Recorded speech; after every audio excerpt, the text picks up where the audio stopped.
दिल्ली में रहना है तो जहरीली हवा तो श्वास में पीनी पड़ेगी, कोई विरोध नहीं चाले, खामोश।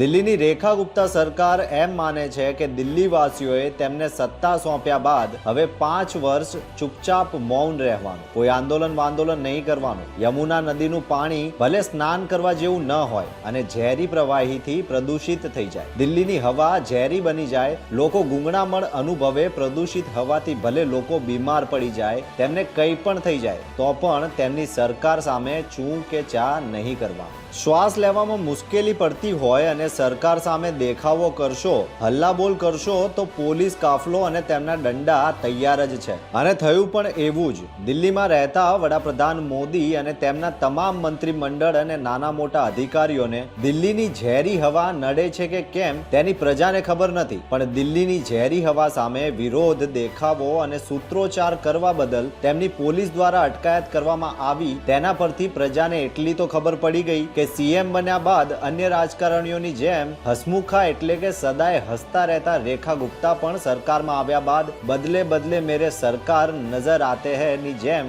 સરકારમાં બેઠા બાદ બદલાઈ ગયા છે. કેજરીવાલની સરકારમાં આ જ રેખા ગુપ્તા અને ભાજપના લઘુગુરુ નેતાઓ ઝેરી હવાને લઈને દિલ્હીની સડકો પર ઉતરતા હતા ત્યારે પ્રજાનો અવાજ રજૂ કરીએ છીએ એમ કહેતા હતા. અને હવે ખરેખર દિલ્હીની પ્રજા ઝેરી હવાથી ગુંગળાઈ રહી છે, શ્વાસ લેવામાં તકલીફ બની રહી છે. ત્યારે રેખા ગુપ્તા સરકારને પોતાની વેદના બતાવવા સડકો પર આવી તો સીએમ રેખા ગુપ્તા ગાયબ, સડક પર પોલીસ હાજર, વિરોધ કરનારાઓને અટકાયતમાં લઈને સંદેશો આપ્યો, ના નહીં ચાલે, વિરોધ તો નહીં જ ચાલે, ભલે ઝેરી હવા શ્વાસમાં લો, બીમાર પડો, તમને ગમે તે થાય, ઉપરથી નીચે પડો, પણ સરકારને એની સાથે કોઈ નિસ્બત નથી. તમે અમને ચૂંટ્યા એટલે હવે અમને સરકાર ચલાવવા દો અને સરકાર કઈ રીતે ચલાવવી, પ્રજાની સમસ્યા કઈ રીતે ઉકેલવી એ અમને અમારી રીતે કામ કરવા દો, પણ વિરોધ તો સહન નહીં જ કરીએ. ભલે તમે વિરોધ સહન ન કરો, પણ રેખાબેન તમને માલુમ તો પડ્યું જ હશે કે કેન્દ્ર સરકારમાં આર્થિક કેડરના એક મહિલા અધિકારી આયુષી ચંદે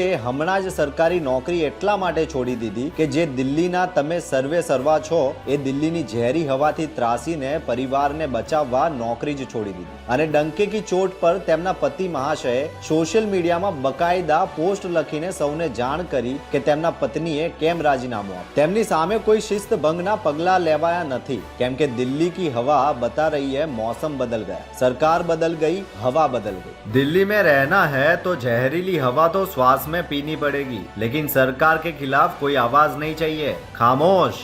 धन्यवाद, आभार.